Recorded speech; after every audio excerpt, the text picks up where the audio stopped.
முல்லைப் பெரியாறு அணையின் வரலாறு தெரியுமா? முல்லைப் பெரியாறு அணை மேற்கு தொடர்ச்சி மலையில் துவங்கி மேற்கு நோக்கி கேரளாவில் பாயும் பெரியாற்றின் மீது கட்டப்பட்ட அணையாகும். இது கட்டப்பட்டுள்ள இடம் கேரளாவுக்கு உரிமையானது. தமிழக பொதுப்பணித்துறை இவ்வணையை பராமரித்து வருகிறது. இதன் கொள்ளளவு உயரம் 155 அடியாகும். மதராஸ் மாகாணத்திற்கு தண்ணீரை திருப்பி விவசாய பணிகளுக்கு பயன்படுத்திக் கொள்ளும் பொருட்டு பெரியாறு திட்டத்தின் கீழ் அப்போதைய சென்னை மாகாணத்திற்கும் திருவிதாங்கூர் அரசருக்கும் இடையே ஒப்பந்தம் ஏற்பட்டது. 1886ஆம் ஆண்டு அக்டோபர் 29ஆம் தேதி கையொப்பமிடப்பட்ட இந்த பெரியாறு குத்தகை ஒப்பந்தத்தின்படி ஒரு ஏக்கர் நிலத்திற்கு ரூபாய் 5 ஆண்டு வாடகை என்ற அடிப்படையில் 999 ஆண்டுகளுக்கு குத்தகைக்கு விடப்பட்டது. பெரியாற்றின் குறுக்கே கட்டப்பட்டதால் முதலில் பெரியாறு அணை என்றழைக்கப்பட்ட இவ்வணை முல்லையாறு மற்றும் பெரியாறு இரண்டும் சேருமிடத்தின் கீழ் அமைந்துள்ளதால் இரு ஆறுகளின் பெயர்களையும் இணைத்து முல்லை பெரியாறு அணை என்ற பெயரால் அழைக்கப்படுகிறது.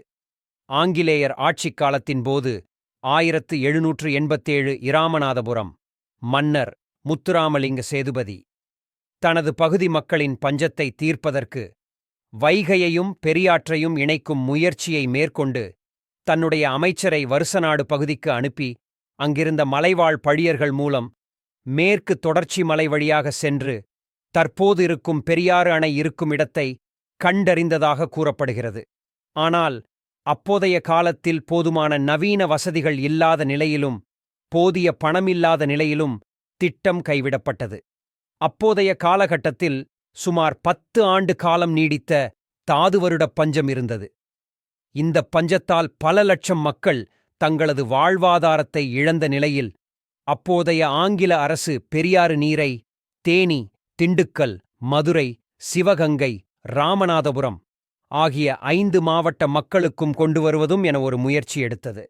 இந்த முயற்சி பல்வேறு கட்ட தோல்விகளுக்குப் பின் ஆங்கிலேய பொறியாளர் கர்னல் ஜான் பென்னிகுக் என்பவர் இந்த பகுதியில் அணை கட்டுவது குறித்து பல்வேறு திட்டமிட்ட முயற்சிகளை மேற்கொண்டு அப்போதைய காலகட்டத்தில் உள்ள பல்வேறு இடையூறுகளுக்குப் பிறகு அணை வெற்றிகரமாக கட்டி முடிக்கப்பட்டு 1895ஆம் ஆண்டு அக்டோபர் 10ஆம் தேதி ஆங்கிலேய ஆட்சியில் இருந்த சென்னை கவர்னர் வென்லாக் என்பவரால் அணை திறந்து வைக்கப்பட்டது.